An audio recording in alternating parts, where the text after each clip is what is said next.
them. I'm like, these people, That's like, super awesome. so it's neat to see that dynamic. Um, This is I feel my hope level rising because, you know, being out as far outside of Washington as we are, yeah. sometimes you just look at what's happening and you ask yourself, is there any are there any believers left in Washington? Oh, Oh yeah. You know, where are they? there's a lot. And there are a lot. Oh There's a yeah. lot. God has his They people are a lot, stationed, didn't and he? they're Oh yeah. there faithfully serving, Yeah. praying, Yeah. interceding, making a difference. Yeah. And the Justice House of Prayer is up there, and we have a lot of people from that community that worship with us.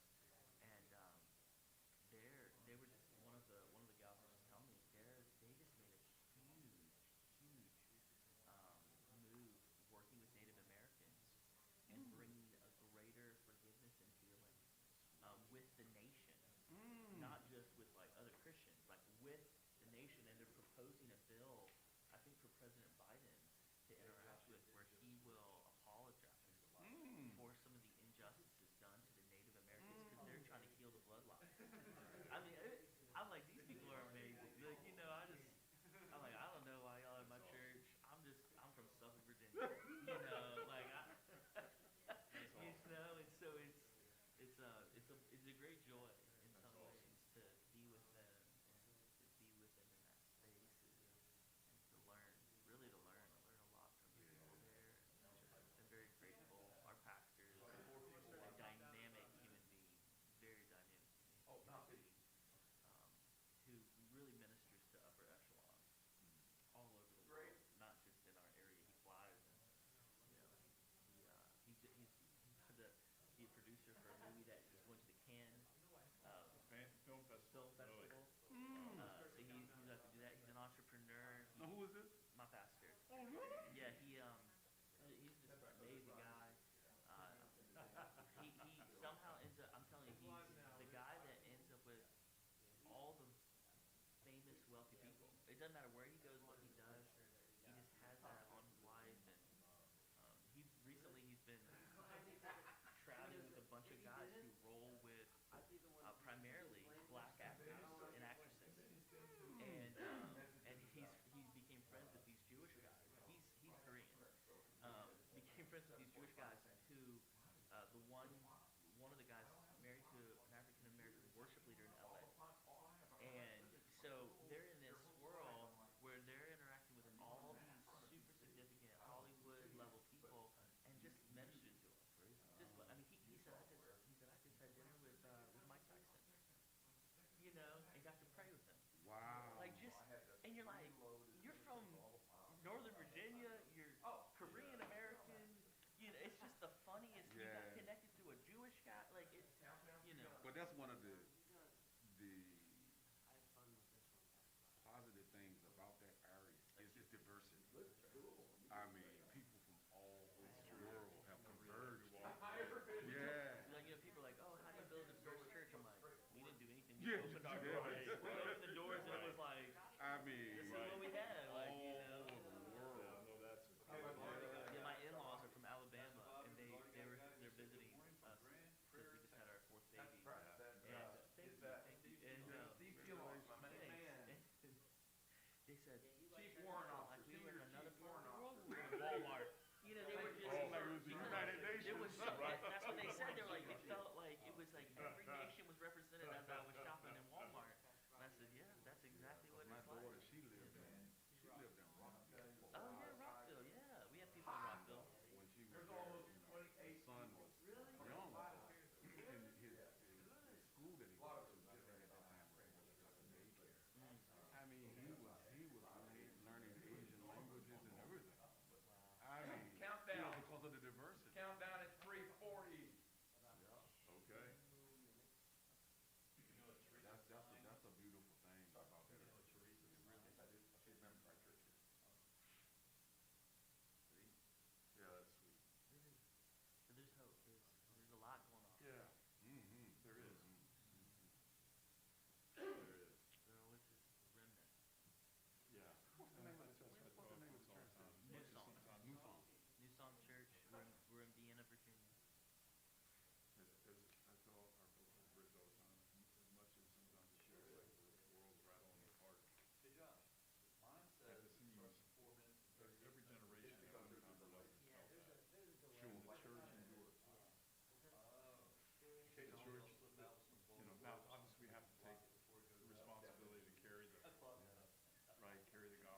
church, the gates of Hades will not prevail against. That's exactly right. But you do have to keep yourself encouraged. It's like David, he had to encourage himself in the Lord. That's exactly You right. got to encourage yourself. You gotta because remind yourself nobody, of it. nobody else is going to encourage you. That's for sure. See, this is gonna be a good panel. Oh, Y'all already having fun. listen, you know me, Bobby. I like to sit with the old guys. Yeah. They're my favorite. He's trying to suck the wisdom. Yeah, He's trying to suck the wisdom out That's of it. this. I'm He's all I'm seasoned. trying to do is get the wisdom. Look, let me tell you how you know if you're dealing with the right older crowd. Ask every single one of us thinking serious about succession. How are we gonna do this? that's right. That is an earmark that's right. sign that where we're at in our walk. You 'Cause know every that's- single one of us are like, okay, how am I gonna get out of this? You know that's right. I just told him not long ago. But in our I'm defense, just we trying to wanna get get out to of 20. it. You Well, know what I'm well, saying? Like, we well, wanna so we got a long ramp. Yeah, it's a long ramp. You guys sound like my dad. Yeah. He's like, I'm But not I'm gonna like your dad. I don't know if he's figured it out get- yet. Oh, man. 40 years.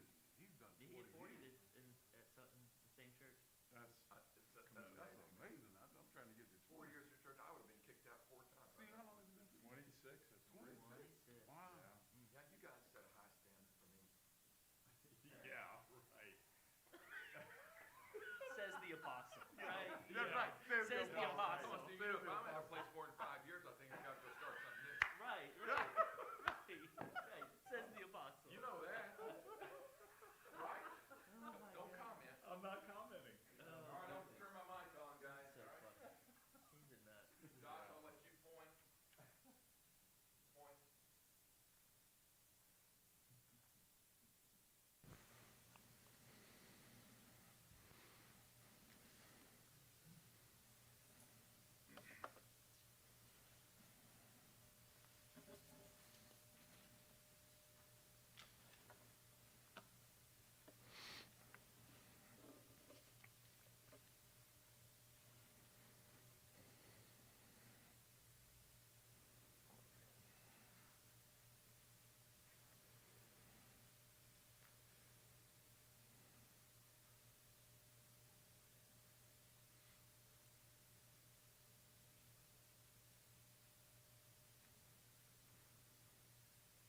Good morning. How are you?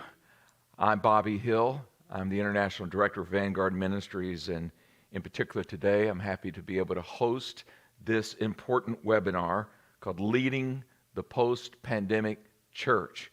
We're blessed to be able to be with you today, and we've assembled what we believe will be a helpful and instructive time together of presentations and interaction and panel discussions.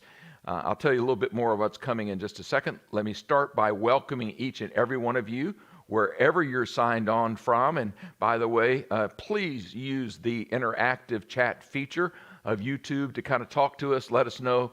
We have people that are moderating and want to interact with you. And your comments, your questions are really vital to us.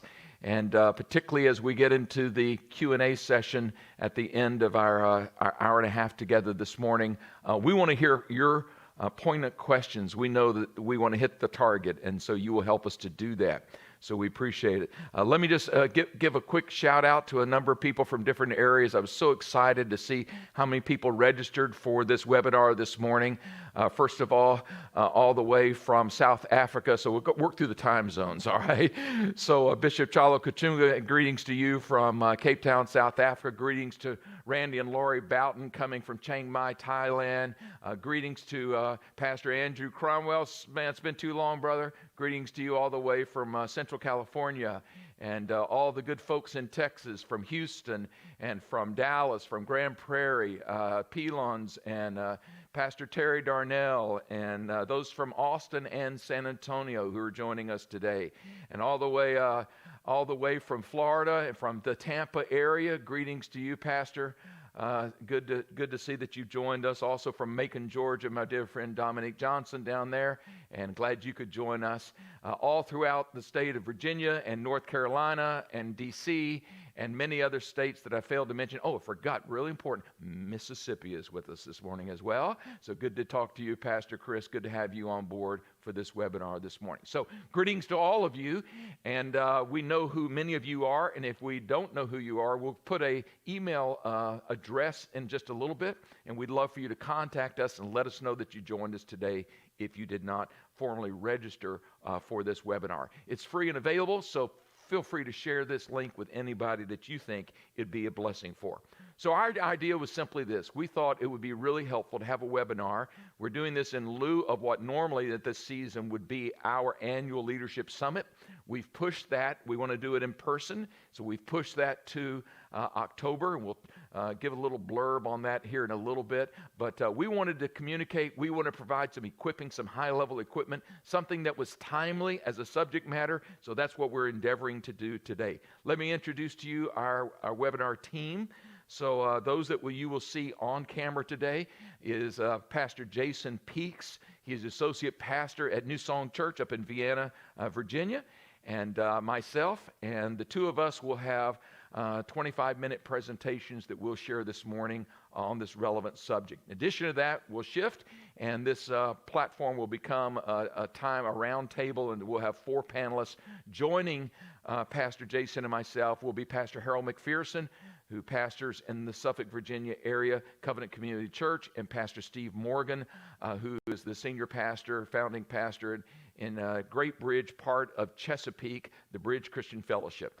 So these are, I'll say this on their behalf, we're the first ones to tell you we don't have all the answers.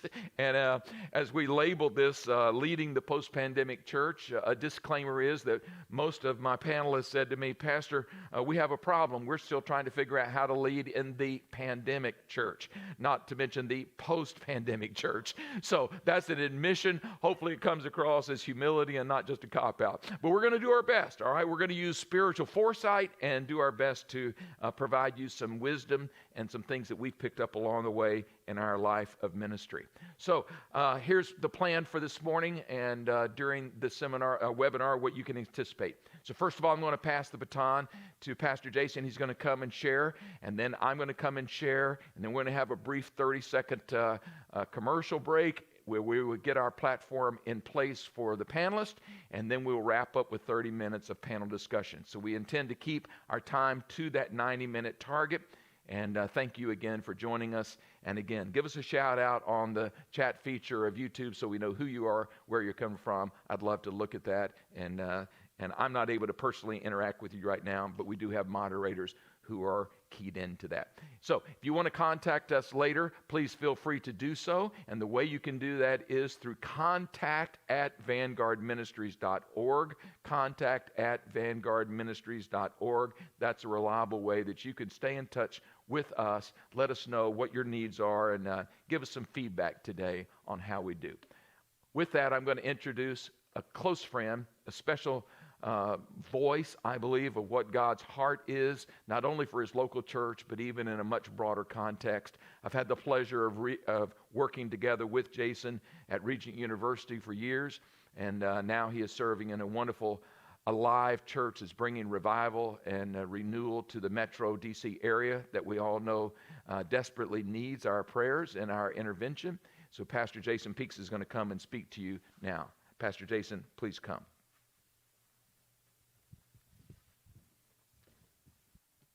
Thank you, Dr. Hill. So great to be with you all today. It is an honor and privilege to be in this room with such great men of God who have been doing this thing a lot longer than I.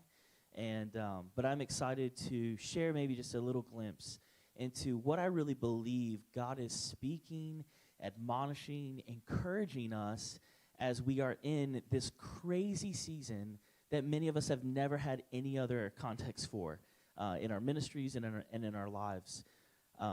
As a little backdrop for what I'm going to share with you this morning, I remember almost a little over a year ago, when we first heard news of COVID-19, I was in my office and I just said, Jesus, what are you doing? I'm sure many of us have asked that same question. What are you doing? What are you doing? And I was very, very vividly caught up in a moment with the Lord, and he said to me, Jason, I am re-forming the church. And I thought, wow, re-forming the church. God, what are you forming us into? And I just genuinely felt the Lord said, I am looking for a church that would be reformed into the image of the Son. And I just started asking a lot of questions inside of myself, asking myself, what does that mean for the church? What does that mean for my life? How do we reform something? And I felt like the beginnings of it, the Lord reminded me that in order to be reformed into something, you have to have a vision of something. And it's funny that, in churches, we normally say vision is fancy words that help us describe what we're doing. But a vision is always a picture. You don't have words to describe an actual vision. And so I felt like the Lord began to speak to me just about how in this season our vision has to shift in order to be formed into the likeness of Jesus. And so as we're talking today, I want us to begin to think about all of the ways, all of the pictures that you think of when you're thinking about a church in pandemic or moving forward. What has church looked like? What is it looking like next week? What is it looking like in 2 months from now? And I think that what you're going to see really quickly is a lot of the pictures are just kind of blank at this point. Feels kind of like a new slate, an empty page, a tabula rasa, so to speak. And we're invited into this space to say, what is this thing supposed to look like? And as I've been encouraged by the Lord, like I said, this idea of being formed into the image of Jesus, I really have been asking, can you teach me more about that? And so we're going to look at Romans 8. We're going to look at a few verses, because I believe that the Lord's just spoken a few things about what the church is to become, what the church is to look like. I've been trying to embody this in my church, because at the end of a vision, there should always be a body. I don't know if you heard me say that, but I'm going to say it again. At the end of a vision, there has to be a body, especially when it comes to the scriptures and comes to our Lord. Jesus doesn't just remain words spoken from God into the earth. It becomes words in a body. And so today, my hope is that we can talk a little bit about a embodied church. What does it mean to have church in a body? And I'm hoping that Romans 8 can help us. If you're not super familiar with all of the backdrop of Romans, you should look into it right now. It's pretty much exactly where we are as a nation. We have lots of division, lots of challenges, lots of differences of opinions and thoughts. That was Rome. Rome was riddled with lots of division, lots of challenge, and really a lot of people not knowing where they're going next because Christianity was so new. And so we get this beautiful kind of, I call it like the mega passage in Romans. I think us as charismatics love Romans 8. Love the spirit of Romans 8, all about it, excited. But I want to talk about the kind of the middle of the passage because I really think that it speaks to us in our time. It says this in Romans 8:18, I consider that the sufferings of this present time are not worth comparing with the weight about to be revealed to us. I don't know about you, but immediately I feel that in this season. I feel the present sufferings. And so my first kind of point that I want to make for us today is that in order for us to know how to be a church in this season, we have to be an identifying church. You need to be aware and adept of where are you and what is to come. Now, most of us are rushing to what is to come. But my better question to you today is, where are you? Where are your people? Where are you personally as a pastor or a leader? Where are you? I find it fascinating that this word suffering, Pastor Bobby told me I can't exegete every single passage in this text, but I want to.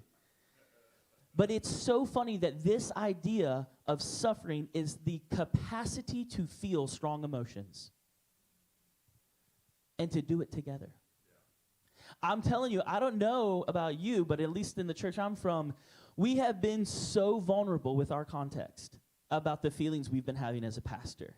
It's been very hard for us. It's been very difficult. It feels very futile, very frustrating, feels kind of endless. And I'm wondering if sometimes we are really poor at communicating that we're in suffering.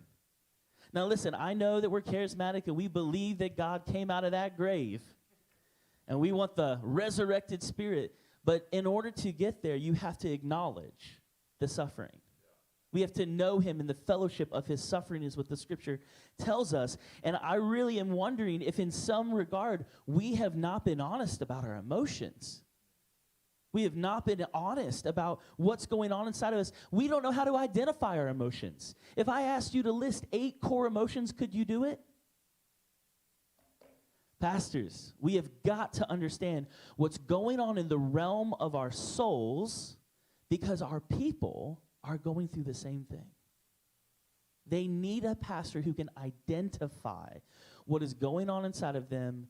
And one of my favorite authors, he always says, a minister is an articulator of inner events. And if you as a pastor can't articulate your inner world, you'll never be able to gift it to someone else, and then they won't know what's going on with them. And so in some ways, the challenge is for us to not only identify where we're at, but also identify where we're going. I love the rest of this. These sufferings are of not any worth comparing with the glory about to be revealed to us. Listen, if we cannot remember that the glory of God is the end, then we have missed the whole point. What is glory? What I know we've heard this before, just as a reminder, glory is the embodied presence of God in the earth. The weight, the heaviness. I was telling somebody the other day, in this time and age, I feel that so many people have lost their gravitas. They don't have an ability to speak in anything because they don't have the weight of knowing what's going on inside of you, and that's what helps you know where you're going. How can I become heavier? How can I become fuller with the glory of God, with the embodiment of who he is in every moment? And this is where we also have to identify, where are we missing out on embodying glory? My second encouragement to us today is from verse 19. It says, "For the creation waits with eager longing for the revealing of the children of God." Not only are we an identifying church, that we are also a church that is, I say, identity forming, or identity in our churching. Listen, I don't know about you, but I've never heard this in my entire life, that the word identity means the same. It doesn't mean your uniqueness. It doesn't mean your special gifting. It doesn't mean any of that. Identity means sameness. And so in some regard, as we are becoming the church that I think God is looking for, we need to start identifying our sameness. We're really good at identifying our differences. We're incredible at it, in fact. I mean, pick your poison. What personality test have you taken today? What spiritual gifts test have you taken yesterday? It's everywhere. The culture is full of people seeking to find their uniqueness. And I'm wondering if the church starts to say, what is our sameness? What is our sameness? It says that all creation is waiting. This idea of waiting is helping us realize the things that we have tied ourselves to, our differences, have many times brought futility, have brought the sense of a chasing after the wind. You know, I was telling a pastor yesterday, I've seen so many people chasing after what God's doing. I wonder what would happen if you just stayed there until he arrived. And we've lost that sense of waiting, that sense of sameness. We find ourselves connected to the biblical tradition when we wait, when we don't rush. Our identity is people who wait. It's people who are able to say, I am so willing to stay in this thing. Now, I think it's interesting, too, that as we read in Romans 8, there is not only that futility that I mentioned, that chasing after the wind, but we're kind of identifying away from the bondage to decay. Listen, if you have not taken time to look at your heart, your church, your family, your friendships, and acknowledge where you're lacking or where things are decaying, then you're not being the church that Jesus is asking us to be. If we cannot identify our lack, if we cannot identify what we don't have, we will never be able to receive what we need. And so for many of us in churches, we have been smacked in the face at how much we have lacked. We've missed out on so many things. But I think that it's powerful because this idea of waiting isn't just that you do nothing. I love it. It literally means that your head would expand. I think for a lot of us, we have to start expanding the way we think about church and about people in the church. We need to come to a greater sense that it is about moving away from what we have defined ourselves by for years and years and years and ask ourselves, are we defining ourselves like the Romans are in this wonderful passage, that they are to be children of God? Now that sounds easy, cliche. It sounds very nice. But in some ways, children of God are people, according to earlier in the chapter, who are led by the Spirit. Too many times we're making decisions as we're trying to become an identity church to pick up this and pick up that and take on this so we can maximize our people and we can make sure that we're hitting enough marks in the sense of online church. My question is are you actually being led by the Spirit? Or are you just doing what every other church leader is telling you to do? This is a problem. Because if you look at the history of church, we have followed models, patterns, revival movements, revival streams, secondary revival movements and streams. We have always been looking for something else instead of staying where we're at and looking at the people who God gave us and saying, how am I to be a child of God and how are they to be child of God? How? How can they be this unless we learn to step into a deeper sense of our humanity with the people who we have?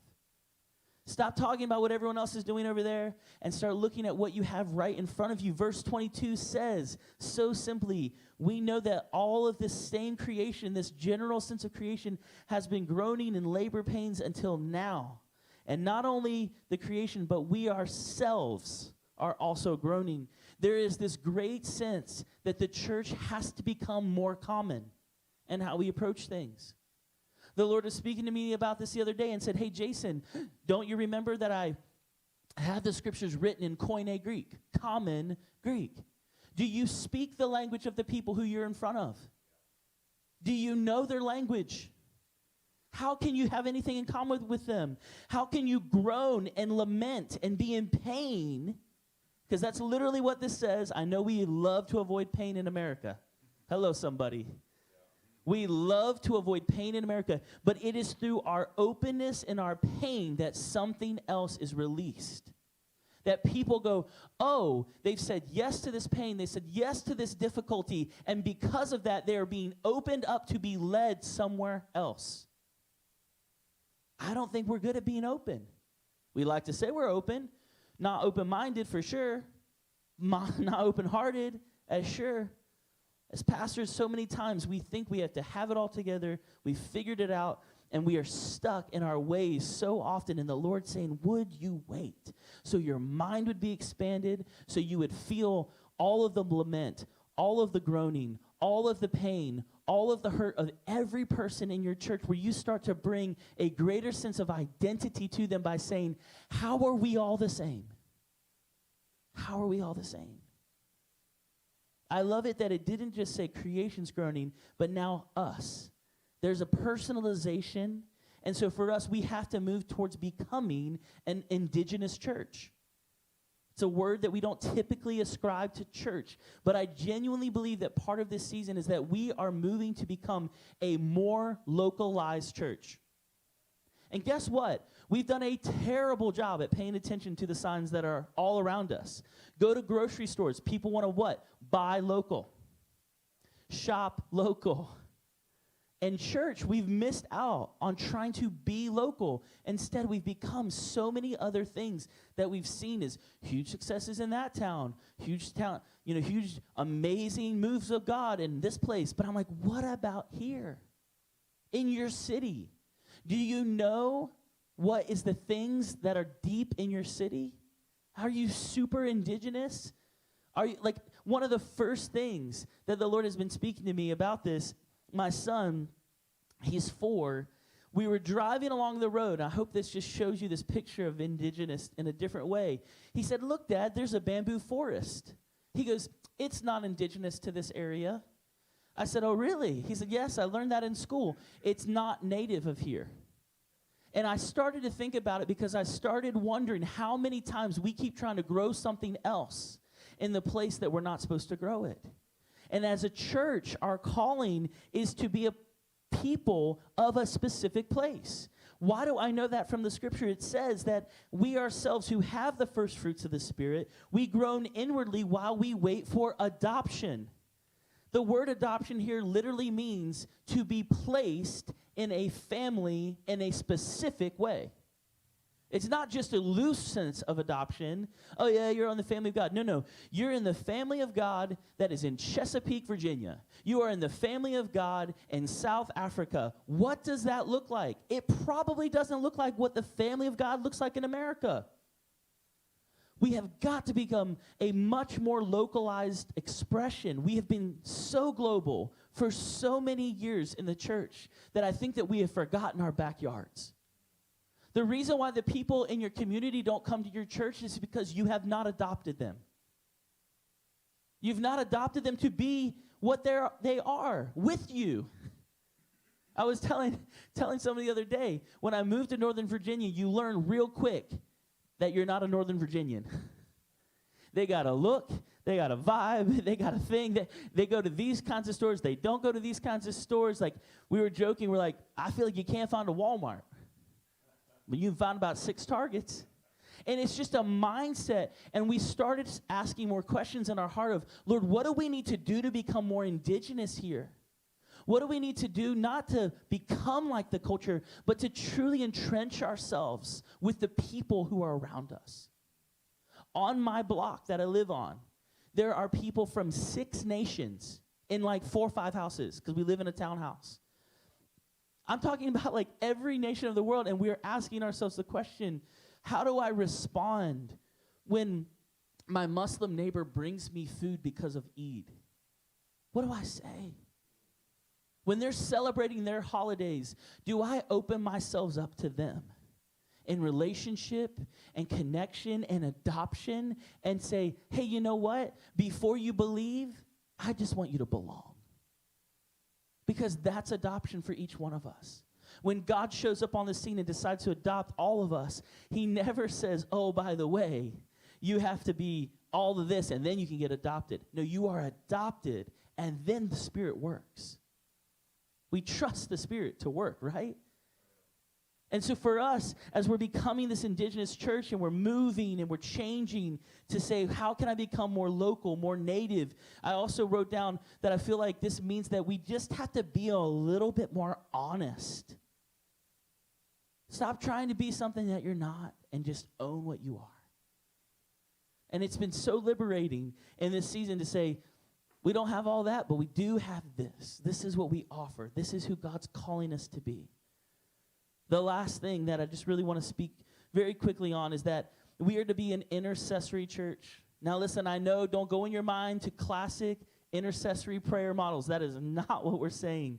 I'm saying let's read the text, verse 26. The Spirit helps us in our weakness. Come on, somebody. I need that in pandemic life.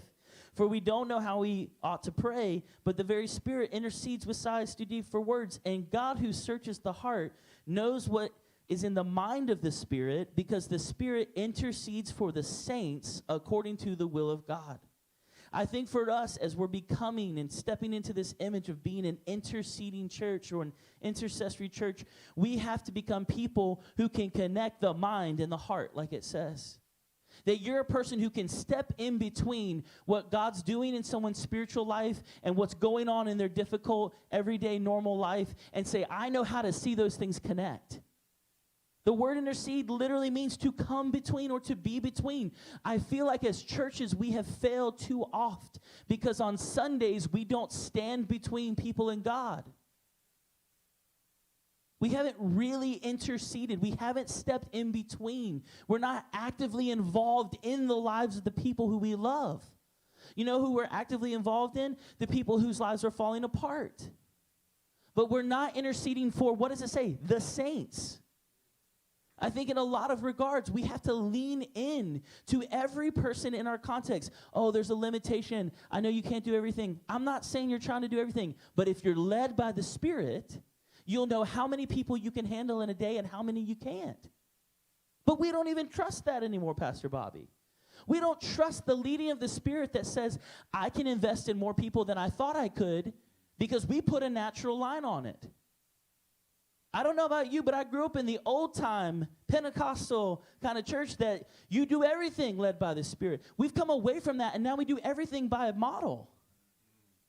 It's time to move from a model and into a form. Out of a model into a form. What form? The incarnation of Jesus. To take the mind, to take the soul, and to put it in a physical body and to be physically involved in the people around you is the key for the church moving forward. The vision is Jesus. Conformity to his image is the goal. And the question is how are you doing that? When someone looks at you, do they acknowledge that you're a child of God, or do you just look like everyone else? Because if they don't acknowledge that you're a child of God, it means you're not led by the Spirit, according to Romans 8. It says, for all who are led by the Spirit of God are children of God. So if you're led by the world, then you'll be a child of the world. And no one wants to be adopted there because they're all orphans. So the church is looking to adopt, and I love this. I never hear anybody preach on this, by the way. The famous passage, verse 29, for those who he foreknow, he also predestined to be conformed to what? The image of the Son. And everyone stops there. The next line is said, so that he might be the firstborn within a large family. You know you are embodying the church when it looks like family. I grew up in a church that we used to call every single person brother and sister. And it wasn't just a formality. It was a reality. They were my aunts and my uncles and my cousins, but that only happens when you embody Jesus. Because Jesus is the one who walks around and says, this isn't my family, that's not my family. The one who's the family is the one who does the will of the Father. Am I connected to the Father? Am I embodying the Son? Have I looked like Jesus so everyone knows that I'm led by the Spirit? Or am I led by the world? I can tell you that this next generation is begging. They're begging, not just for a gospel apologetic, but a gospel aesthetic. It's got to look like something. It's got to act like something. Because our words are not enough in this season, and our words aren't enough to change our church. Your preaching is less important than your presence. And that's the only way Jesus shows up, is by being fully present in every moment, all the time. And I told somebody this the other day, you've got to get back to the place where you believe that all things are bread and wine. Every moment is bread and wine. Because if you can't remember Jesus all the time, then you forgot him too much. For us as pastors, our goal is to remind them of Jesus. And when that comes, like it says in Romans 8, hope will be infused in every heart. I hope to stir you, challenge you, is your mindset in an incarnational place, in an image-oriented place about Jesus, or is he still too ideological to you? Is he still just too doctrinal for you? Is he just a figment of your past? You fell in love with Jesus a long time ago as a pastor, a leader, and now you're at this moment now, and I'm asking you, do you still love him the way you did then? When you first met him, the first time his image showed up to you. And probably it wasn't even just a vision or a miraculous thing. It was probably just another person embodying him, which is why you became a follower of him.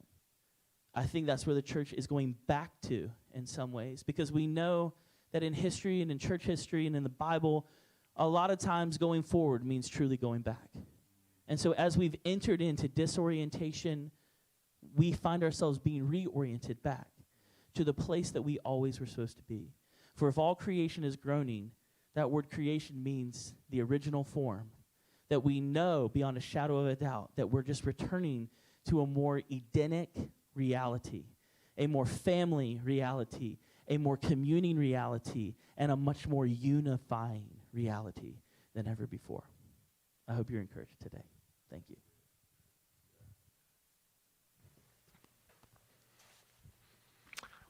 Wow. I think the last 2.5 minutes were enough for me to chew on for the next month. It was strong. That was strong. Wrapped it up strong there. Thank you so much, Jason.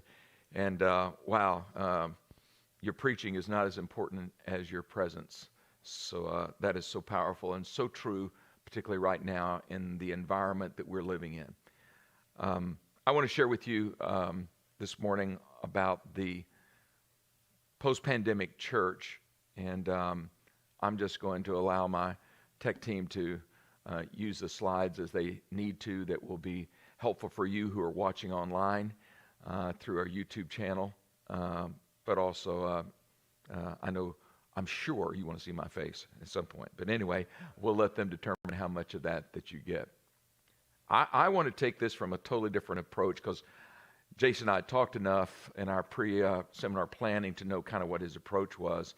And I want to take a very pragmatic approach, partly because that's the way I think, and I love to get lofty and high, philosophical, and look at things from that vantage point. But I know that many of you are struggling as the pastors and church leaders and ministry leaders, organization leaders that I visit with regularly. They're struggling to know some how-tos and some specific practical aspects of leading in the post-pandemic church. And granted, when we use that terminology of post-pandemic church, we're not just speaking of the post-COVID church, but literally what our society has gone through over the past 14 months or so. So the topic of my talk today is called The High Price of Leading the Post-Pandemic Church. Now, my father taught me two things. He taught me more than this, but I remember these as it relates to paying a price. He said, son, remember that you always get what you pay for. You get what you pay for. And sometimes I would always try to find the cheapest product or the cheapest service available, and that's what I'd go for. And I've learned through life, sometimes it's better to spend a little bit more money on that piece of furniture because it's going to last a whole lot longer. So you get what you pay for. Secondly, he taught me that anything great in life is going to require a big price. In other words, it's going to cost you something. And if there's one lesson that I've learned of the past 14 months that has been like none other in my 49 years of full-time ministry, it's that this thing is costing me prices every day that I never thought would be necessary. So I want to speak to you about the fact, first of all, just my introductory thought is that leadership is costly. It is simply costly. And I love J. Oswald Sanders and his classic book, Spiritual Leadership, which, man, if you've missed that one, every mentoring group needs it. Every person ought to go by. I went back and reread it recently. I went, wow, that was so good. And in his book, he says, leaders must be willing to pay a price higher than others are willing to pay. That's part of leadership. Spiritual leadership, he said, is not for the faint of heart.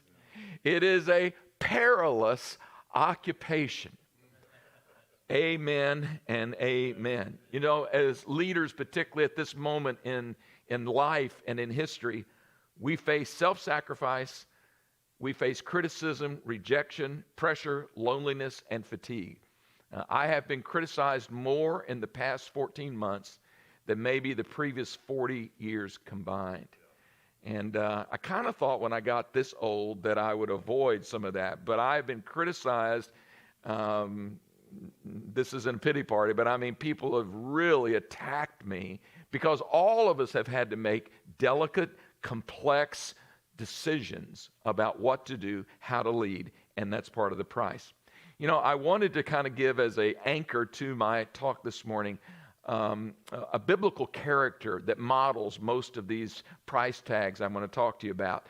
And so the model that I've chosen is the biblical model for leadership today, is maybe no other time, is Nehemiah. Now, he's a classic leader.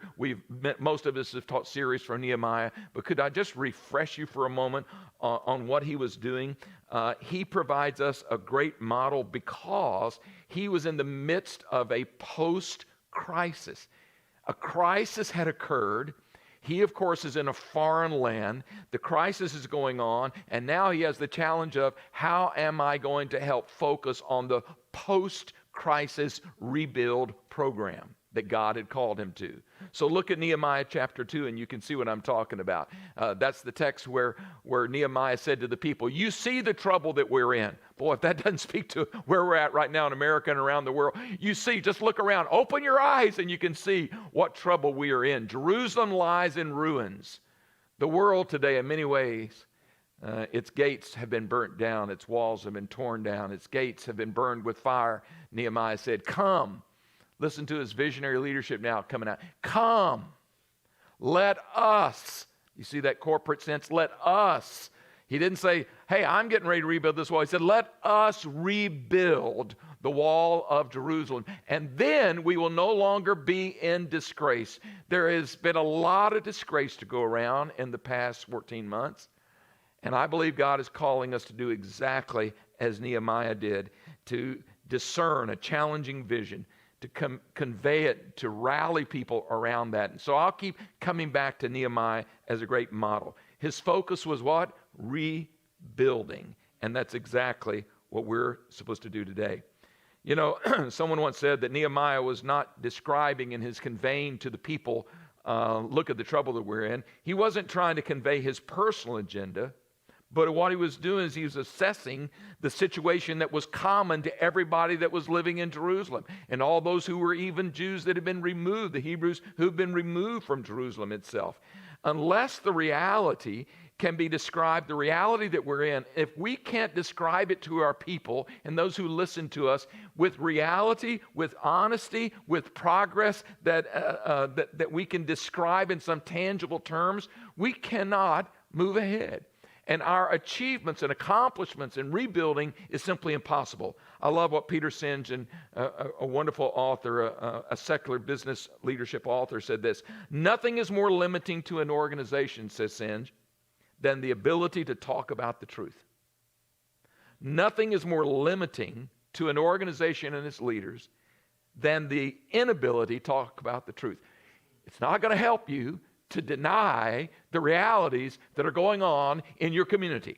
It is not going to help you at all to say, what? What pandemic? Oh, COVID? Wow, I heard someone yesterday try to convince me that COVID was just a deception. I'm like, where have you been living?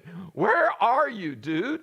And I just could not believe that some people actually think that. So I think that's a wonderful thing to remember. We have to face truth and then convey it to those that we lead. Let me share with you 4 realizations. This is kind of a preface to my primary points that I want to make, but I think this kind of leads me into it. There are 4 realizations that I have made, and I'm sure I'm not unique, but these are realizations that all is familiar with, but I want to remind you about them because they require us to pay attention to these points. Number 1 is we've just been through a perfect storm of environmental, societal upheaval. So in 2020 and even now in the first quarter of 2021, that perfect storm has continued to brew. All right, no one's going to question that. Number 2, did you know that our personal perspectives, yours and others, preferences, perspectives, and patterns of behavior have all been disrupted and have changed? I have made some observations, and I've compared notes with some of you who are watching today and others, and this is what I've noticed, which I can't explain. I can't give you some grand psychological explanation or spiritual explanation of this phenomena, but I know it's a fact, and that is this. For the past year, sheep, people that we lead in ministry and in church, sheep have been wandering. This has been a wandering season. I wrote down 3 words: wandering, scattered, and displaced. Wandering, scattered, and displaced. Statistics already show that 25 to 30% of regular attenders in your churches and members will never return to your church. I'm not prophesying that. I'm just saying that's what surveys are showing. That 25 to 30% are not anticipating ever returning to the church that they attended in person pre-COVID. Now you say, well, why? I don't know why altogether. I still haven't figured it out. I just know it's a fact. That is a part of the disruption and the changes going on in people's outlook, their changes. I've noticed that during the last 14 months, there has been more mobility, more personal career changes, trajectories changing, major life decisions going on, more divorces, more just everything happening at the same time.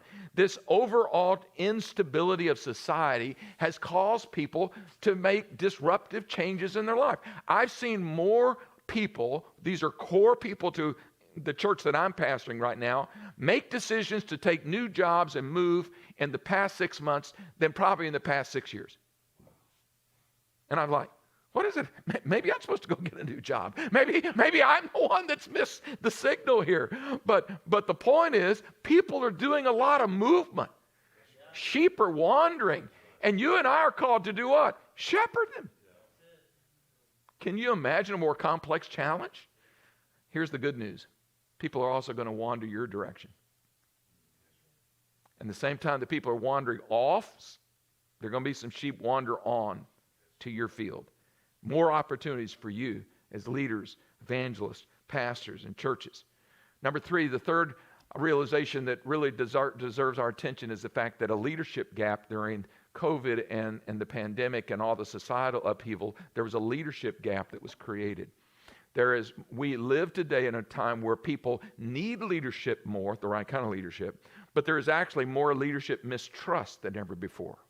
Because so many leadership signals and so many leadership questions have surrounded so many different types of leaders that are around people, it has caused misunderstandings, and people's leadership currency is under great test. So we have that challenge in front of us. And finally, number 4 is obvious. The future remains uncertain and at least fragile. All right? So I'm not here to prophesy and tell you this is what you can expect next month, because I don't yet know. I don't know. I'm trying to live day by day and lead the best that I can. And we know that there's still a lot of uncertainty in the air and in the world in which we live and the church that we're going to be leading, and all of us are in the same shoes. So now, let me share with you, and I'll do this very briefly here in literally about 18 minutes, but I want to share with you the 6 price tags of that costly leadership. So these are, if you buy something, you got to look at what the price is on it, right? So I've just come up with 6 price tags of leading today's church. You ready for these? So I'm going to give them to you. These are not revelatory. You're not going to go like, wow, I've never heard that before. You're going to say, oh yeah, I know that. But sometimes packaging things together in some framework for understanding the challenge that we're in helps us, all right? So let me offer these to you. Number 1 is the price tag of character. Number 1, the price of character. We know that Paul tells Timothy something that we all know very well, but he tells Timothy what? Set the believers an example in speech, in conduct, in love, in faith, and in purity. Yeah, we have to revisit biblical qualifications for leadership. Character and servanthood and lifestyle are the bedrock upon what leaders must be. Your ministry leadership is more than ever before going to depend upon what kind of character you have that's undergirding it. You're not going to be able to lead just by powerful words or a great speech. It's going to have character that is going to anchor you. Why? Because of that leadership gap I mentioned. Because there's greater mistrust today. And I picked only 3 character qualities out, attributes, and you could list your own. At least we're going to have to be more humble, more authentic, and better servants. People are not going to put up with some high and almighty leader who thinks that they've got all the answers and they've got the prophetic word for the church for the next year. Listen, I just want to hear the soft voice of Jesus right now. I'm not despising prophesying, but I'm telling you, I'm listening for humble leadership. I'm looking for leaders that are authentic, who are real. As Jason was challenged, just be real, be present, be transparent. And remember, we're here to serve. As we all work towards our goals, and it's important to have them, be attentive to both the strong and the faint signals that you pick up. Unless you have godly character and some humility and authenticity, you'll miss them. This requires us to walk in humility. And humility, by the way, might mean that you might have to surrender some of the things that you consider to be certainties. Well, I've had to do a lot of that recently. Some things I thought were absolutes, certainties, I've had to release because they're being tested against reality and they're failing. Nehemiah was a man of great character. He demonstrated it in his walk with God, his commitment to prayer and faith and fasting, and he models for us the kind of character that had leadership currency and that allowed those that he was talking to back in Jerusalem to follow him readily. Why? Because he was a man that they could follow. Number 2 is the price tag of caring. You've all heard it said before. No one cares how much you know until they know how much you care. Your intellectual prowess is not going to get you through the next year or the next decade. Shepherds, I know it should go without saying, but if you're in shepherding kind of ministry, frankly, any kind of leadership right now, we have to show a deeper level of care for the people. Why? Well, people have suffered greatly, haven't they? I don't need to tell you that. But we need to have a mindset of, I am a shepherd. I am a caring leader. Don't just lead. Help people to grow. Care about their growth. Care about their survival. Care about the suffering and the upheaval. By the way, the upheaval is not just affecting your church. Societal shakeups, psychological earthquakes are happening that are affecting your people. It's not all about you. It's not all about your organization. It's about the people you lead. Nehemiah identified. He was identifying, and he listened to the voice of the people. He showed care for their situation. He identified with them. And even in the scriptures that are referenced there in verse 17 and verse 20 of chapter 2, Nehemiah thought in terms of we and us, not me and I'm going to do this. But it was always we and us. That's insightful. Yes, the last months have stacked painful experience on top of painful experience. A global pandemic, economic collapse, new reminders of perennial injustices and police violence. And go on with the list.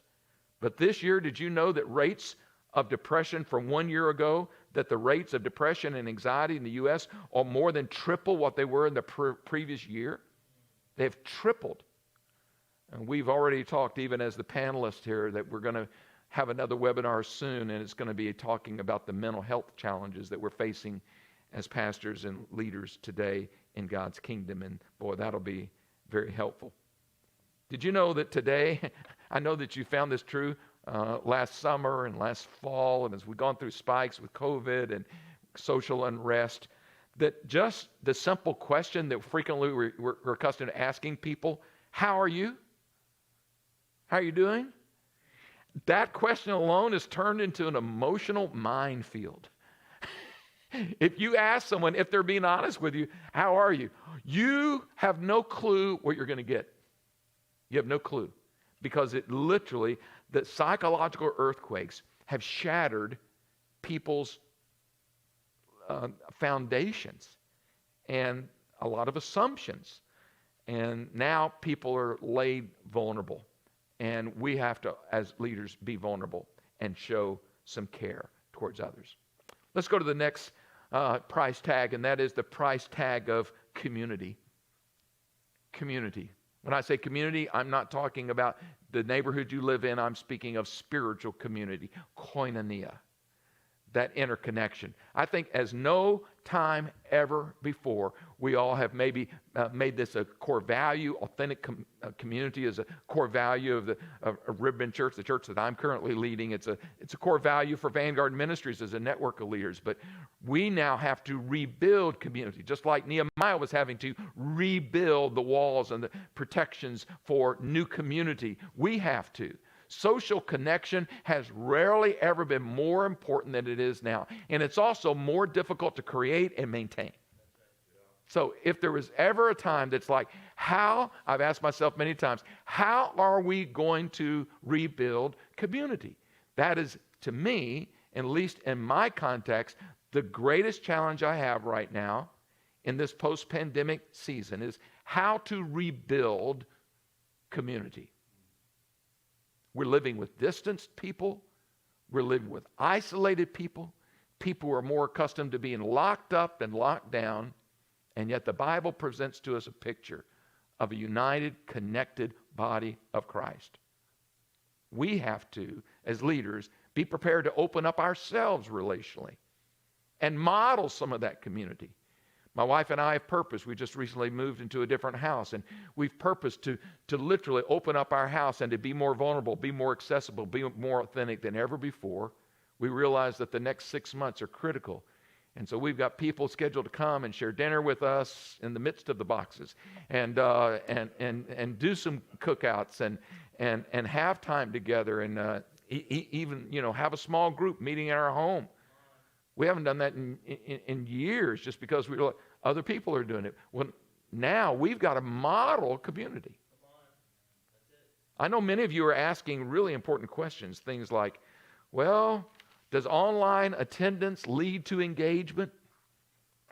Because we know that we have online attender, and we know, although on one hand we have a core value that says authentic community is important to us, but frankly, whether it's been a core value to you up to this point or not, now that value of community, authentic community, is now mandatory. If it wasn't your value before, you better make it your value now, because it is mandatory to people. And I can't answer that question. It's a tough question. Does regular online attendance equal engagement? It's a tough one to know. But I do believe that we're learning, and we can simply find ways to create communities. One of the challenges we have, how do we create community for people who are engaged online? And we're still trying to figure that out, to be honest with you. So there are a number of people that are learning in the platform of online church, cyber church, digital church. And my attitude is, I'm just glad to connect with people, reach people in whatever venue that we can. Let's go to number 4, and that's the price tag of communication. Wow, what a critical word, what a critical price that has to be paid, and it does cost you to communicate well. I'm just reading recently a new book by Winston Churchill, and it was describing how he was leading through crisis, and specifically the crisis of Great Britain during World War II. And it spent a lot of time talking about some of the things he went through, and it talked about how his key to keeping Great Britain strong during the crisis. Do you remember that there were 56 straight nights of bombing? 56 straight consecutive nights of bombing. And Churchill was in charge of trying to keep his nation intact, at peace, and ready to fight. Churchill, in his stubborn way, never would surrender. He still wouldn't surrender. The Nazis were actually shocked. Statistics, documentaries, and history tells us now that the Nazis were shocked that he was able to actually keep the people with him during those terrible days. Do you know how he did it? Communication. He talked daily to the people. He did it through communication. His powerful speeches. He helped people believe that they could endure, that they could fight on. He was honest about their situation, describing even their defeat at Dunkirk, which won people's trust. Being honest, as Jason says, just being honest about what we're going through. Don't kid yourself. Everyone knows. So just communicate transparently, and it will help to settle people down. And that's what Churchill did. He built leadership currency through how he communicated. And that's a fascinating point. And I think if that would have happened, if those 56 nights of bombing in World War II would have happened during the age of social media, people would have insisted upon surrender. They would have been yelling and screaming and posting. Why is Churchill not surrendering? But he was so stubborn, he probably wouldn't have listened anyway. He just kept on talking. It's a valuable lesson for us Talking is incredibly powerful. You and I have to make certain that we're communicating clearly and consistently. And it's a great example back there for Nehemiah, of course, is a great example as he communicates to his people about the condition that they're in. I've learned this last year, I have put a premium on communication. And every time we had a change, an adjustment of whether it be our in-building restrictions or when we're having services or how we're having services or when we're having, is children's ministry available or not, or what we're asking people to do as they arrive, all of those things, you have to communicate clearly. Now as we move out of some of the restrictions and have greater and greater freedoms, leaders, don't assume that people are just going to get it. You're going to have to communicate clearly and consistently. And by the way, some are going to like it and some are not, and that you're just going to have to be prepared to pay the price. Communicate. Number 5 is the price tag of change. Oh, I know you've heard this before. Change agency is a key feature of good leadership, but change is something that is constant. It's the only thing that never changes is change. But we're now living at a point where we not only have had to be prepared to be agile and adaptive and pivot last year, but even now, moving into a post-pandemic church reality, we're going to have to really be prepared to change. Yes, there's a principle in Scripture that Jesus gives us of the wineskin. And the wineskin is simply a container. And wineskins have to shift and change and be agile and be adaptive. The new wine that's on the inside of that wineskin should never change. Your eternal mission should never change. Your key identity should never change. The gospel isn't going to change. The Word of God isn't going to change. But our methods will have to change. Models will have to adjust. You cannot be in love with the same model that you were using 10 years ago or even a year ago. Why? Because culture is changing. People's responses are changing. So we must consider, where do we flex the wineskin? What do we need to do? Never change your mission, it's eternal. But we should definitely learn to adapt methodologies to fit the day that we're living in. And whatever that means for your church, I strongly challenge you to do it. Things have changed radically. That's not prophetic. Things have changed, and they've changed radically. The world has changed. It's changed radically. And I put this on the slide, and I think it's really important for you to know. Churches who love their methods more than their mission will probably die. Some already have. You cannot love your method more than your mission and your master, for sure. So unpredictability is the nature of the day. And unpredictability crushes people who are looking for just stability. We're living in unpredictable times. I think we're living where we will have, I've got literally a minute left, 2 emerging distinctions I think we're going to see. So just look at these. I just suggest to you, this is my evaluation of what I see going on, not only in our local church and region, but nationally. And possibly it's even global. I think there are 2 emerging groups. I think we're going to see, continuing in this post-pandemic era, we're going to see people, we're talking about our people. We're going to see those who have gravitated to online digital church and who will remain there. That's simply a reality. So what are you going to do about it? And how are you not only going to deliver good preaching, good teaching, even decent worship, but how are you going to create good digital community for them? Because there are folks that simply are not going to be back in your building. Number 2, you're going to find another group, and those are people who have been online and connected with you distantly, but now they have this insatiable hunger, deep need for in-person experience. They need it. They want it. And they're going to be coming looking for you to provide it. So how will you as a church leader minister to both distinct groups? Because you're going to see both of them. And you'll either say, well, we're just going to be about in-person church, that's it, and that's all we're going to do. Okay, then those other folks are going to go somewhere else, and they're going to connect somewhere else. That's fine, if that's what you choose to do. But remember, these are 2 emerging distinctives that you will find happen. Number 6, and my last price tag, is the price of collaboration.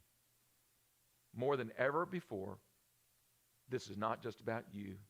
It's about you building teams and investing in people, just like Nehemiah did.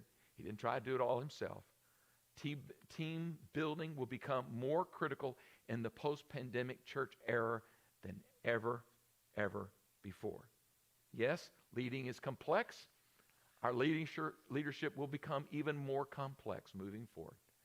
But I believe that anything worth accomplishing, particularly things for God and His kingdom, are worth whatever price that we can pay. Leadership is costly, and there's a high price on leading in the midst of this pandemic world. God bless you. We're going to take a moment. I'm going to ask my friend Leif Hetland, who will be one of our guest speakers in our October Fall Leadership Summit for Vanguard Ministries, which we'll do in person, actually right here in the facility that I'm standing in right now. And Leif has a greeting to give to you, and along with Leif Hetland will be Jason Upton. So we have two incredible guest ministries. He's going to give you a quick greeting while we reset the stage. Leif? Hello everyone. I am Leif Hetland. I am so excited about October and I encourage you to save the date. This is a season for us to come out of the wilderness and into the promised land, into the land that He promised us. We're living in a season of revival, transformation, and reformation. Come just like you are and live just the way you want to be.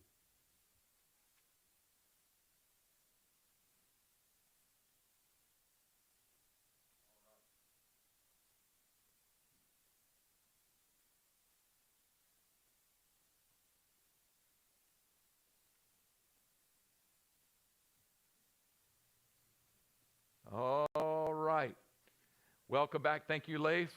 That was quick, but you got a chance to see Leif. He's got an incredible ministry, and I hope that you will make a point of going online. We'll be releasing our upcoming marketing of our Leadership Summit, and you'll be blessed by Leif's heart and passion, testimony, his gift of impartation, as well as almost all of you know who Jason Upton is. We're looking forward to have Jason join us, too. That's the end of October of this year.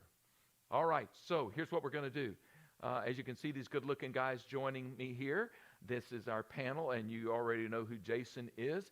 So Jason down at the end, and sitting next to him, this is Pastor Harold, who I introduced previously, Pastor Harold McPherson, and on my right is Pastor Steve Morgan. These guys have all the answers for all your questions, whatever they may be. All right, that's the good news. So here's how you can help us now.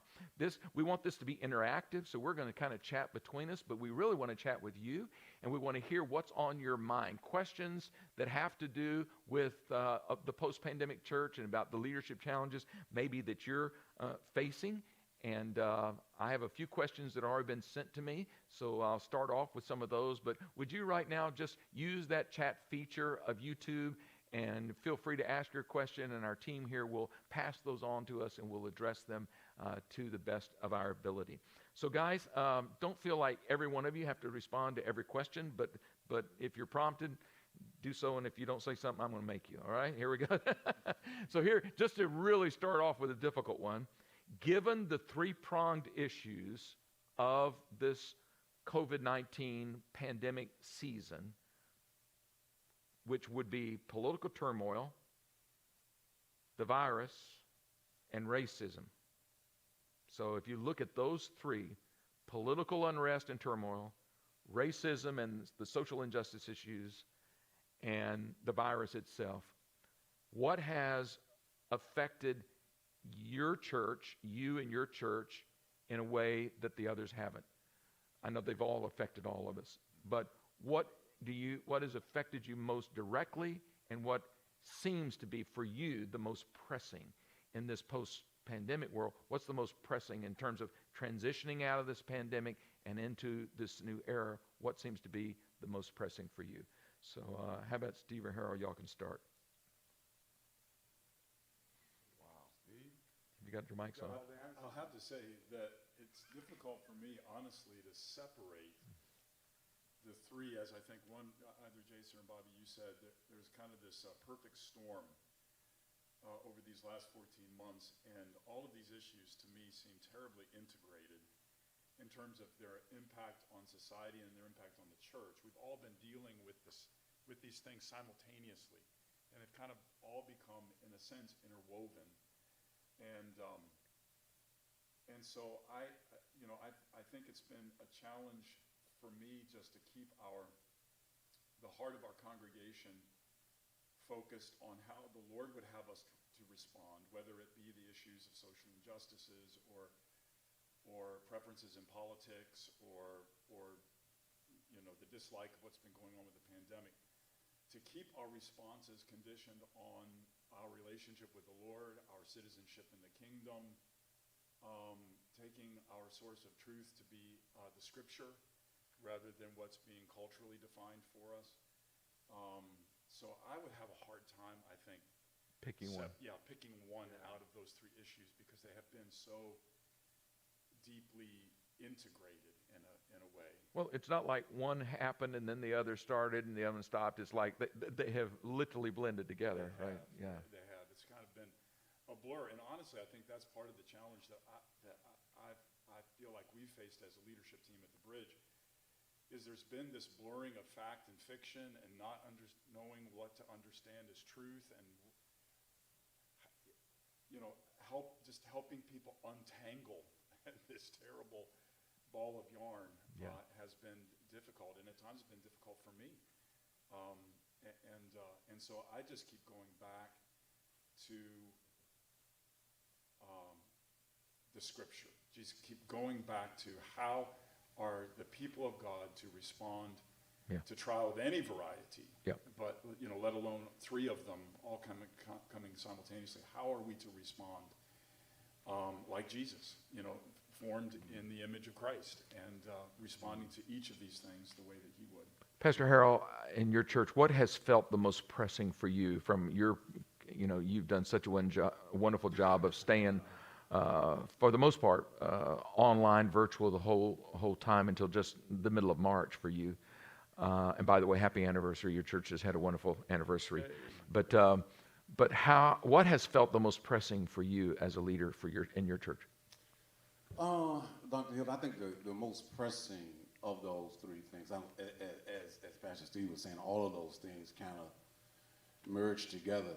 But I think the most pressing for us, and the most pressing for me as a leader, has been the pandemic. Yeah.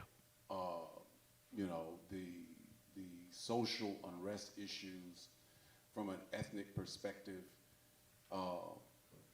Black people have dealt with those issues for a long time. Nothing new. So those things are not new. Right. It's just that they've come to the forefront now. The political, things have, they were kind of pointed. But the biggest thing has been the pandemic, and really developing a response to that, and trying to spiritually navigate, the church, and just bobbing and weaving and dealing with that. One of the things I really struggled with the outset, because of the federal, state protocols, and you got to do this, you got to do that, but one of the things I really heard God saying to me at the outset, because I was just really, it was very stressful. We talked about it. It was just, it was so stressful. But one of the things I believe I really heard him say to me is that you listen to me. Yeah. Amen. You be mindful of all these other things. But as my dear friend, Jason was saying, you listen to me. For as many as are led by the Spirit of God, they are the sons of God. Yeah. And so through it all, I've endeavored to really, because it's really one of the things that have really blessed me in the pandemic, is my spiritual ear has gotten sharper. And just really listening for God. What do we do now? Where do we turn now? You know what I mean? And so, but the biggest challenge has been really spiritually navigating and responding to the pandemic, because the other issues, the social issues in terms of the things that are going on between black people and police, and those things have been around for a long time. Yeah. But this pandemic has been something new for us all. Yeah, for sure. Right, yeah. We have a question that's come in. I'm going to let Jason start with this one. Someone's asking about, dealing with the fact that there right now where we're at, and probably for some time to come, there are going to be some people who are going to prefer a virtual online connection. And the question is, well, what are the best forums to lead small groups doing it online? So I know different ones of you have done this different ways as we have. So I'll let Jason start on this because even during the pandemic, but not just then, but even moving forward, what are you seeing that's working for New Song and how the people of the DC metro area are responding best? Yeah, I think, when it comes to small groups online, basically you can pick your own platform that you think is ideal. I think maybe to further the question is maybe modifying how you imagine online interactions and online groups. We've had traditional small groups that met online, Zoom, et cetera, Google Hangouts, like all of those things. But we started modifying some of our formats where, maybe it's not a Bible study, maybe it's not, diving into curriculum, but we initiated something that we called Quads, which was 4 people, 4 weeks, 40 minutes a week, and there was 1 to 2 questions each week. And it was just about building the practice of friendship. Yeah, that's good. Because we've really found a lot of people have forgotten how to be friends, how to stay relational in the midst of everything. They become very isolated. And, I was of course, like you were saying, Pastor Bobby, I'm a big advocate of every pastor should be leading a small group because if you're not doing it, then your people won't do it. That's right. Come on, guys. It's just simple modeling. It's not complicated. That's right. If you're not doing it, they're not going to do it.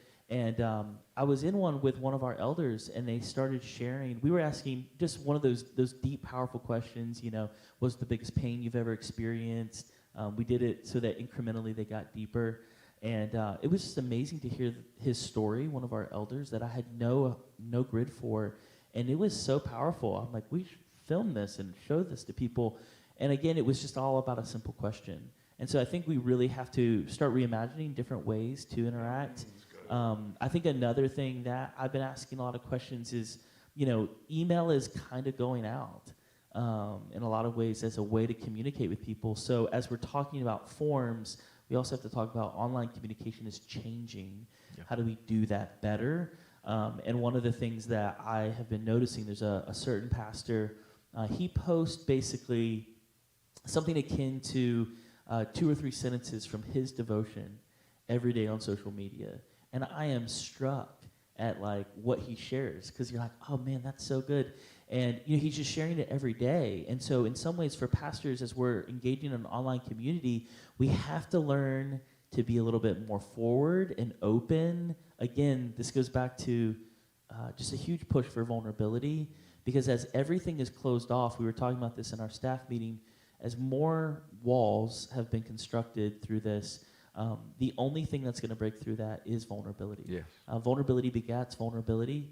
And so it means I have to share my stuff. And one of the ways that I personally have attempted to do this is the Lord spoke to me about vision about 2 years ago now and said, I want you to have an image for each week of the year and a word that's connected to it. And I call it my Visio journal, the Latin word for vision. And I started an account online, and I post my picture and then an excerpt from what the Lord spoke to me about that picture every week of the year. And I'm on my 3rd year now, and I haven't shared it with a lot of people yet because I've been nervous, because it's basically my inner world and journal. But I'm like, it's time, to even put that out further to inspire people to connect to you as a leader. Why didn't we think of that? I tell you. I mean, why didn't we think of that? One of the things, if I could just piggyback on this, one of the things that has come as a product of the last 14 months for me is that I started a weekly communication with our congregation that I call the Pastor's Pen. Love it. And it's been an opportunity, for lack of a better term, for me to sort of blog a lot of issues that I'm processing And so the tagline is that that the pastor's pen is here to help you navigate the political, social, and spiritual terrain in which we are living.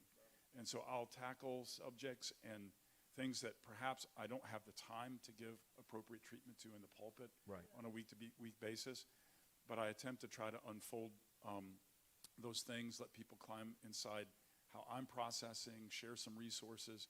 And I started out just emailing that to our congregation, but where it started to get better traction is when I started texting the link. Mm-hmm. Because you're right, Jason, it's like email is starting to become passé almost. It's kind of weird. I just figured email I know. out, man. For our guys in our generation, it's like we just got email. I mean, what the heck? I just figured it out. Right. And now, but texting, I've gotten a lot more clicks, a lot more opens. Yeah. Because it's more, there's a better immediacy. So I to assume that you receiving have it. not attempted to avoid controversy. So you've tackled things that correct. are hot. Correct. And that's been probably at a personal level something that I've gained in the last 14 months is that I've learned that I have to be willing to courageously address topics that are controversial, that there's no way in addressing them that you're not going to offend or upset or Right, bother someone. Right. Yeah, It's an impossibility. yeah. So that was hard for me as a pastor because my natural gifting is toward mercy and I don't want anyone to be offended or upset, and yet the days in which we are living, it's just not possible. And so that pastor's pen has become a tool for me to be able to explore those issues, to be transparent and vulnerable. And I think it's translated to some of the sermon series and some of the things that we've chosen to do, even in our corporate gatherings on Sundays, virtually and in person, to go ahead and steer into content that, frankly, I might otherwise never have chosen to go there. But there's been fruit. There's been cost, as you said, Bobby. For sure. There's been the loss of families from our church over certain key issues. That was painful and difficult. And yet, just as you say, there are sheep that wander away, but then there are other sheep that wander in. And so some of those sheep have wandered in as a result of us having the courage as elders and as a church family to address those topics. Let's tackle one, and then we'll go to one that's just come in. With everything we've been through, 2020 up to speed in 2021, how has all of those experiences caused you in any way to rethink the vision of your church and long-term goals of your church? Well, I'll take it very quickly. I have had to, I tend towards being visionary and leadership, but I also am very hesitant to make significant mid-course corrections. And one thing that we've had to do is we've had to develop a vision for a digital church campuses. And so we are actually working right now some strategies to figure out how can we have some digital church campuses that even have anchors in certain communities.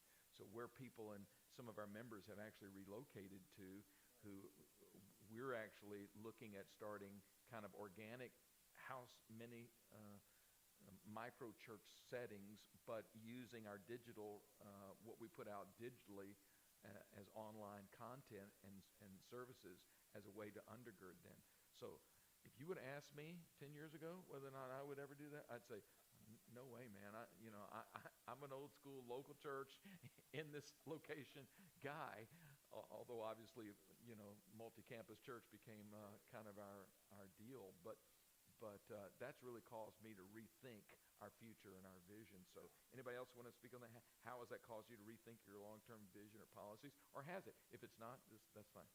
I think for me, because the whole virtual thing for me was a major adjustment. Yeah. I was. But you look good in your living room, brother. Yeah. You really did. Well, people don't know how much the anointing has helped with all of that. But I was very camera shy.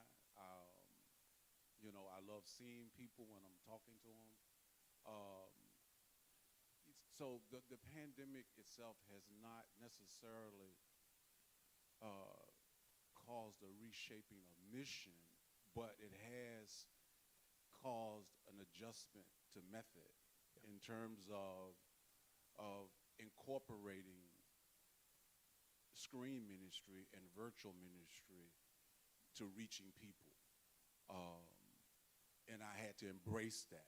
I had to just embrace the technology of it, getting used to being in a sanctuary and nobody's there but the media people and a camera. You know, that was a big adjustment for me. But I see now that that's probably will be a permanent part of method in terms of reaching people, touching people, because one of the positive things that have come out of the pandemic is that now churches are reaching people that they would never reach before. Yeah. You know, people getting saved all over the nation, you know, and so God is using social media, screen ministry to spread the gospel, to touch people that probably would not have been touched. No question. You know, You're because down. You're in. yeah. You're Yeah. in now, right? But it's motivated by the harvest. Yes. Am I right? Yes. So now, you know, I mean, we have online prayer every week. As a matter of fact, we have it tonight. And as Steve was sharing, and I really like what Jason said about the online groups, is that through our weekly times of praying together online, a lot of times incorporated into the prayer agenda is hot topics. Yeah. You know, like tonight we'll Yeah. be praying for, you know, peace in Jerusalem, Yes, especially in the Temple Mount area, and peace in Elizabeth City as a Yes. result of Yeah. this Yeah. situation Yeah. with Andrew Brown. So And that I ca- may that- say a little something along that, and then we'll go into prayer. Which means basically you're not ignoring things that people are hearing about, Right. feeling, and No. but you're dealing with them in the context of prayer. Right. Which is really helpful. Exactly. That's great. Guys, because of our limited time, we got 6 minutes left. I want to deal with this subject because I know it's on the minds and hearts of many, and maybe each of us can speak to it. And when you answer this particular question, maybe also answer the demographics of your church, so maybe helpful. So the question that's come through our YouTube chat is, how many churches are experiencing difficulties with African American members due to the racial issues in our country? So how many churches? I don't know that we can answer how many churches are. I think that clearly it's only going to affect churches who have a racial mix, a diversity of congregations. So I'll answer that very quickly. Our church is multiracial, multicultural, diverse, 25% to 30% African American, Asian American, Hispanic American. So we're a diverse church. How has it affected us? I think I'm still waiting to see all of the fallout. But I've had people leave our church because people told them, how dare you attend a church and participate in a church with a white pastor? So I've had African American members leave our church because they said people had told them, shamed them into that they had to change churches because they shouldn't belong to a church that had a white pastor, that they were violating their own racial value by doing that. So we've lost members to do that. I've lost people because I spent a couple of weeks speaking about racism and from a biblical perspective and prejudice and what that meant. And we take a posture, and I know some don't. We're apolitical. We don't choose to advocate political parties or voting. We just try to lift up the kingdom, teach values, teach biblical principles, and I've lost a lot of people due to that because they're like, shame on you. You need to advocate for something more, and that's what you need to do. And I've said, no, we're not doing that. So there's been fallout, huge fallout. There's sensitivity. Clearly, what I've learned is I just have conversations. We've created small groups. We've created reconciliation studies. As I know, Pastor Steve, your church has done this. So we've tried to bridge those gaps, take advantage of what's going on in society to help create more reconciliation. I think we've made some progress there, but for us, I know that some of our African American members are still have feelings, and they're still trying to find their way through this and feel sensitive to it. So that's how we have dealt with it. So I'll quickly let each of us just respond to that, since it's a significant question. Steve? Yeah, sure. The community that I pastor in is pretty homogenous. We're 94% Caucasian, and that's reflected in the congregation that I pastor. So we're not terribly diverse. So the challenge for me has been to pastor the heart of my white congregation, and through some introspection, to examine themselves as to whether or not there are biases and prejudices that they perhaps haven't identified and are acting out of in ways that they've not known, teaching them, hopefully leading them to be more sensitive in their communication and more empathetic with what our minority brothers and sisters have to deal with as a part of their daily experience. And so that's, there have been difficulties that have come along with that, because some of the terminology that's used in culture is offensive.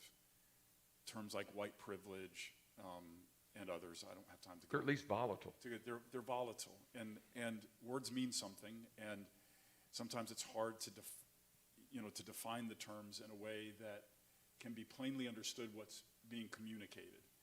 And so a whole bunch of our folks were terribly offended by that term. And on its face, I understand it, but you have to be willing to go beyond, just the surface, and listen and identify what is really being said by that term, and then deal with the truth, that's there. So those have been some sincere challenges. So although the question was directed at how African American members of your church have been affected, would you just say in general, since most of your members are white, do you feel that they have made progress in has this helped? Has your willingness to embrace this, I know you've paid some price, Yes. but do you think generally helped? Yes, and I will say that, the handful of African American and other minorities that we do have in our congregation have all been very vocal, very supportive, and have felt affirmed. That's good. By the leadership of our church, because we've not shied away. Yeah. When frankly, it could have kind of been easy for us just not to have addressed it. You bet. Of course, that'd been more We convenient. could have just taken the easy route and just said, Yeah. I'm going to bring it up. Yeah. But obviously, when things are an affront to the gospel, that are an affront, to the character of what it means to be a follower of Christ, then they must be. Sure. Obviously. Pastor Harold, you're on a totally different demographic, so explain that, and then if there's any part of that question that you can speak to. Well, I just appreciate you, Dr. Hill, and your leadership, and you and Steve and others for your courage. Because as you mentioned in your sharing, real leadership is costly. And spiritual leadership is even more costly. For me, our congregation is predominantly black. And so I had to, touch those issues as well. Because I've learned that, as a leader, you have to be willing to embrace truth, even when that truth is costly.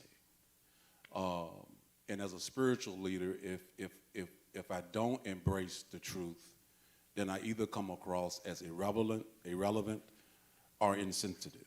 And either one of those is not good, and so I think it has helped some of the social issues that have arisen. It has hit the church. It has impacted the church. But in a good way, it has revealed some things in the church that have to be driven out of the church. And has caused all of us, whether white or black, or of some other ethnicity, to really embrace Christian principles of love and really walk in love towards one another without without blinders on. I don't have to say, okay, I love you, brother, but I can't embrace that truth. Right. No, that truth is there just like the pandemic is. Yeah. You know, systemic racism is a truth. It is real. It's a part of our culture. And unless we face it, we can't deal with it. Just like the pandemic, if I say, well, the pandemic is not real, this whole thing is a hoax, well, as a leader, then I make a lot of people vulnerable to a very grave danger. And it's the same way when it comes to ethnic realities in our culture. If I say that that's not real, that's not true, then I can endanger the people that I lead to possibly not making it to heaven. Because they're not able to love people that don't look like them. Yeah. And so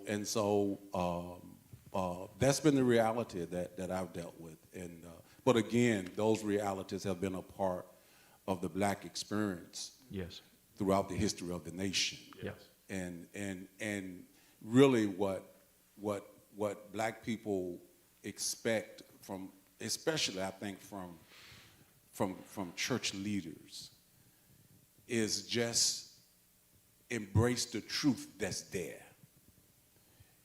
Because to ignore it is insulting. Yeah. Yeah. To ignore the hurt and pain of any people group Silence is is simply insulting. not acceptable. Yeah, it's not acceptable. So that's been Both of those are great perspectives. We'll wrap up with this question, and I'm going to broaden it, and Jason, you're going to answer it, and that'll be the end of our, you're going to give all the answers in 2 minutes. So we've gone just a couple of minutes over, but we're going to end up with this question. So let me read it's a very pragmatic, technical question, but I want to broaden it for you, Jason. The quad's idea that you shared is great. Did you let folks pick their own group, or did you let the decision be guided some other way? So someone's obviously, they're diving deep into your quad's idea.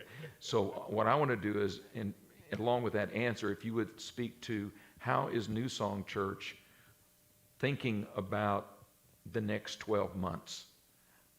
How are you approaching from just a general, what are you doing? What will you be doing differently over the next 12 months in this new season?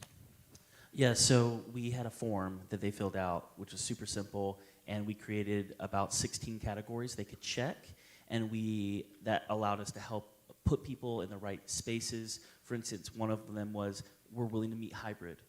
So then some people met online and in person, things like that, age, demographics, location, interest. Like there was one group, they went hiking. That was what they did as a quad, and asked the questions that they went on a hike, etc.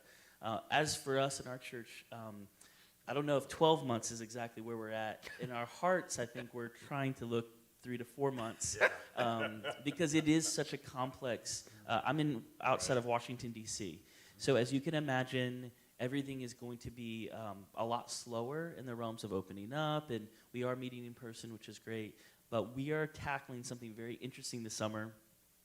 We are going to do 3 months of lunch after church every Sunday. And we have created an outdoor space where we have created shade and everything for the summer. And we will be building picnic benches and really trying to come around the idea that it is important that we learn to regather. Yeah. Yes, the online community is going to be there, but when you read the life of Jesus, outside of his teaching, he's eating. Yeah. And so I feel really better already. That that hit me right here. So, we felt like our pastor felt really strongly. We call our small groups tables in our church, and we decided that for the whole summer, we're calling it mega tables. And we want to see how big of a table we can create on Sunday mornings after church. We have the option right now where we're showing our service outside on a large screen television, so a number of people can come, watch the service, and then interact after service. And we're really trying to think outside of, okay, maybe it's not just an online community. It's a community that doesn't want to be inside quite yet, or has kids, right? Because listen, everybody doesn't have volunteers for kids ministry. Let's be real honest. Yep. And that's a whole nother conversation that we're working to figure out. But we're like, hey, moms can come out here, their kids can run around, and they can still get the sermon. And we did it on Easter, and it went extremely well. We had about 70 people outside. That's awesome. Which was great. And so we're really looking to say, how can we imagine church differently? And I think things like eating together, I think things like just honest, true fellowship, these kinds of things are what's going to bring us back to know how we can better love each other, serve each other. Talking about race, that's the best place to talk about race is at a table. Yeah. To talk about politics, at a table. Right. Yeah. And then you can walk away from that table knowing that something happened. I'll say this to close. In Hebrew, the word table basically means mini altar. And so if we could learn how to create a mini altar, He is bad. a mini altar, we can learn how to facilitate the presence of God outside of our corporate worship expression that we have all fallen in love with through our lives, but might not be enough in the next generation. So as we're thinking about creating altars, as we're thinking about creating tables, wherever we go, however we do this thing, let us be more mindful of inviting God's presence to where we're at and what we're doing, and not just saying it's Sunday morning at 10 a.m. That's awesome, Jason. Yeah. Jason, that's great. Jason, Harold, Steve, thank you for helping us make this a reality, and I'm sure there's hundreds of other questions. Some of them are in my hands that we just didn't get a chance to cover today, but hopefully we spend a 90 minutes plus focusing on such an important subject on how we can do a better job of leading the post-pandemic church. So God bless each and every one of you. If you want to reach out to us at Vanguard Ministries, just use this email address, contact@, or you can go to our website, vanguardministries.org. We'll be letting you know about upcoming webinar subjects as well as our upcoming leadership summit that is in the fall. So let me just pray a blessing over each and every one of you. Jesus, pour out your wisdom, guidance, your leadership, you as the great shepherd and the good shepherd. We invite you to live big through each and every one of us, and that your favor would belong to us. Lord, that we would lead with wisdom, but we'd also lead with courage and with boldness. We pray this in the powerful name of Jesus Christ. Amen and amen. God bless each of you. Thank you for joining with us today.